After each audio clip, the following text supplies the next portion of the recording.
जो लोग भी मुझे जानते हैं उनको पता है कि मैं दो चीजों के बड़े सख्त खिलाफ हूँ, एक रेंज रोवर और दूसरा प्रॉपर्टी में इन्वेस्टमेंट। सुनील माही साहब है जी, गाड़ियों के बहुत अच्छी फेमस पर्सनैलिटी हैं, गाड़ियों का कारोबार करते हैं पाकिस्तान में। आजकल वो बेचारे ज़ेर ताब भी हैं। उन्होंने कोई पोस्ट लगाई थी कि जो मेरे दस्तखत वाला फुटबॉल है, अगर आप लेना चाह रहे हैं तो उसके ऊपर पाकिस्तान के जो लोग हैं सोशल मीडिया देखने वाले, उन्होंने उनकी खूब क्लास भी ली है। लेकिन खैर यार, ये नहीं क्लास होनी चाहिए। उसकी रीज़न ये है कि बाज़ औक़ात जो है वो बंदा गलत फहमी में भी शिकार हो सकता है, या वैसे उसने मजाकन हो सकता है ये पोस्ट लगाई हो। तो खैर, मैं उनका एक क्लिप सुन रहा था जिसके अंदर वो कह रहे हैं कि मैं रियल स्टेट में इन्वेस्टमेंट के खिलाफ हूँ।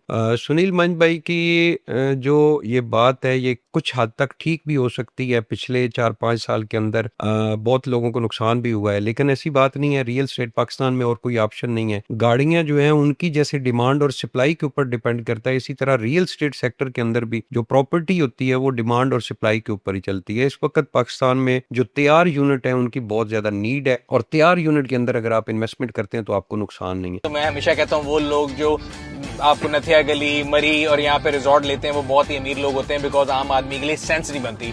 आप साल में 10 दिन, 7 दिन, 8 दिन जाते हैं और पूरे साल का आपको खर्चा बर्दाश्त करना पड़ता है, मेंटेनेंस के मसाइल, फिर इतनी दूर जाएंगे, सफाई के मसाइल, गार्ड, पता नहीं क्या क्या रखना पड़ता है। सेकंड, वो अपनी वीडियोस के अंदर बात कर रहे थे कि मरी, नथिया गली या नारायण कागान उस साइड के ऊपर जो अमीर लोग हैं वो इन्वेस्टमेंट करते हैं, और उनको बहुत सारी वहां पे मुश्किलात आती हैं कि उन्होंने 20-25 दिन या 10 दिन के लिए अपने बच्चों के साथ उस एरिया के अंदर जाना होता है, लेकिन उस प्रॉपर्टी की केयर टेकिंग का उनको बहुत ज्यादा खर्च करना पड़ता है, और बहुत बड़ी इन्वेस्टमेंट जो है उनकी बाउंड होती है। तो ऐसा नहीं है, कई लोगों के पास, जिनके पास सरमाया होता है, उन लोगों के पास अगर वो प्रॉपर्टी जो है वो अलग से भी पड़ी हुई है तो उनको कोई फर्क नहीं पड़ता। लेकिन अगर आप कम सरमाया के अंदर हैं तो वहां पे जो अच्छे प्रोजेक्ट्स बन रहे हैं, जैसे हमारा द सुल्तान का एक विजन है कि आपने हमारे द सुल्तान गिलियाद के अंदर एक अपार्टमेंट अगर लिया हुआ है, बिल्डिंग रेडी हो गई है और जो होटल है वो ऑपरेशनल हो गया है, तो उसके बाद आपकी किसी किस्म के अलग से आपको उसके ऊपर खर्च नहीं करना पड़ेगा। पूरा साल वो अपार्टमेंट आपको मंथली एक अच्छी इनकम देगा, और जब आप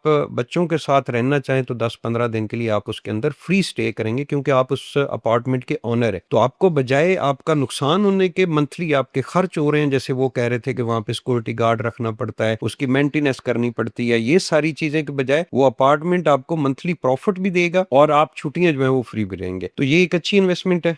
बेसिकली वैसे ही वीडियो सामने आ गई तो उसमें से जो आपको बताने वाली चीज है वो मैंने बताई है। द सुल्तान के नाम से हमारे प्रोजेक्ट हैं, होटल एंड रिजॉर्ट के, और द सुल्तान मुमताज सिटी अल्हम्दुलिल्लाह हमारा पहला प्रोजेक्ट जो है वो साइट के ऊपर रेडी हो चुका है। अगले चंद दिनों के अंदर उसकी बाकायदा तौर पे ओपनिंग करने जा रहे हैं। जिन लोगों ने उसके अंदर इन्वेस्टमेंट की थी उनका शुक्रिया भी अदा करता हूँ, और जैसे ही ओपनिंग होगी तो उनका एक मंथली इनकम जो है उनको फॉर लाइफ जो है वो जाती रहेगी उस प्रॉपर्टी की। दूसरा प्रोजेक्ट हमारा बैरिया टाउन के अंदर है, कंस्ट्रक्शन उसकी तेजी के साथ चल रही है। तीसरा बड़ा प्रोजेक्ट जो है वो गिलियाद के अंदर है, और हमारे पास अपार्टमेंट ऑलमोस्ट जो है वो सोल्ड आउट हो चुके हैं, और कुछ शॉप हमारे पास गिलियाद वाले प्रोजेक्ट के अंदर इस वक्त अवेलेबल है। नए प्रोजेक्ट के ऊपर हम लोग वर्किंग कर रहे हैं, इंशाल्लाह जल्द जो है वो नया प्रोजेक्ट भी आपके लिए बुकिंग के लिए ओपन करेंगे। बहुत बहुत शुक्रिया।